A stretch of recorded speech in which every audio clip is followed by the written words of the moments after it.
بسم اللہ الرحمن الرحیم۔ السلام علیکم ناظرین، میں احمد فراز ہوں، آپ لوہا ٹھتی ٹی وی دیکھ رہے ہیں۔ آج کے موضوعات کی طرف آتا ہوں۔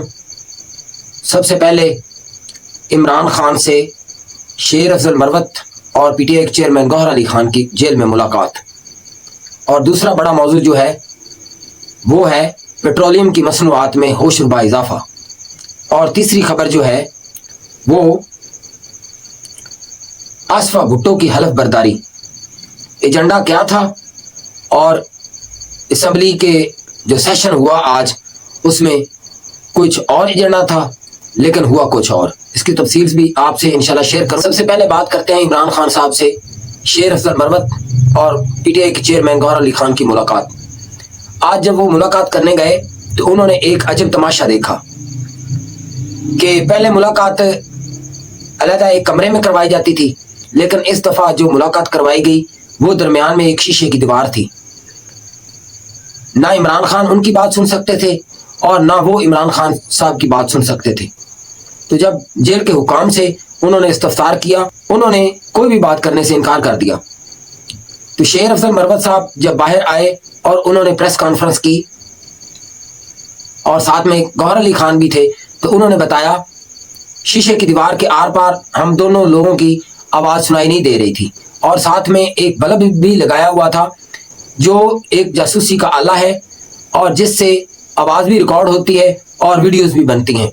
عمران خان صاحب نے کچھ باتیں ان سے کی جن کا خلاصہ میں آپ کے سامنے پیش کرتا ہوں۔ عمران خان صاحب ایسے ٹرولنگ بڑی کرتے ہیں۔ انہوں نے ایک بات کی کہ مجھے انصاف نہیں دے سکتے، کم از کم جو بہاول نگر کا واقعہ ہے اس پہ تو انصاف دے دو۔ اور انہوں نے اپنے جو لیڈران تھے ان کے ذمہ جو کام لگایا ہے اگلے آنے والے دنوں میں، وہ شیر افضل مروت کے جو ذمہ انہوں نے کام لگایا ہے، ان سے کہا کہ آپ جہاں جہاں ضمنی انتخابات ہو رہے ہیں وہاں جا کے جلسے کریں، اور گوہر ایوب خان اور بیرسٹر گوہر علی خان آپ جہاں پہ احتجاجی جلسے ہیں وہاں پہ جا کے خطاب کریں۔ دوسری خبر کی طرف آتا ہوں۔ پیٹرول اور ڈیزل کا جو جن ہے وہ بوتل سے باہر آ چکا ہے۔ عوام کی چیخ و پکار، لیکن جو ہمارے حکمران ہیں ان کے کانوں پہ جوں بھی نہیں رینگ رہی۔ اسلام آباد، کراچی اور پاکستان کے مختلف شہروں سے آنے والی رپورٹس کے مطابق عوام کا شدید غم و غصہ اس بات پہ جائز ہے کہ جب پیٹرول اور ڈیزل کی قیمت بڑھائی جاتی ہے تو ہوش ربا مہنگائی جو ہے وہ بڑھتی ہے، ہر چیز مہنگی ہو جاتی ہے۔ ڈیزل کی قیمت میں 8 روپے 14 پیسے اور پیٹرول کی قیمت میں 4 روپے 15 پیسے اضافہ کیا گیا۔ تو کسانوں کا بھی اس پہ رد عمل آیا ہے، کیونکہ کسانوں کی جو گندم کی فصل ہے اس کی کٹائی جاری ہے، اس میں بھی بہت زیادہ اخراجات آتے ہیں۔ ڈیزل کم از کم ڈیزل کی جو قیمت بڑھائی گئی ہے اس کی وجہ سے اب یہ اخراجات اور بڑھ جائیں گے۔ آپ کو پتہ ہی ہے کہ پنجاب میں پہلے ہی کسانوں کا پروٹیسٹ چل رہا ہے کہ گندم کی قیمت وہ کم مقرر کی گئی ہے۔ اب ساتھ میں جو نان بھائی ہیں وہ بھی شامل ہو گئے ہیں، ان سے کہا جا رہا ہے کہ نانوں کے ریٹ کم کریں، لیکن انہوں نے کہا ہے گیس اور بجلی کے نرخوں میں جو موجودہ اضافہ کیا گیا ہے اس کی وجہ سے ہم نانوں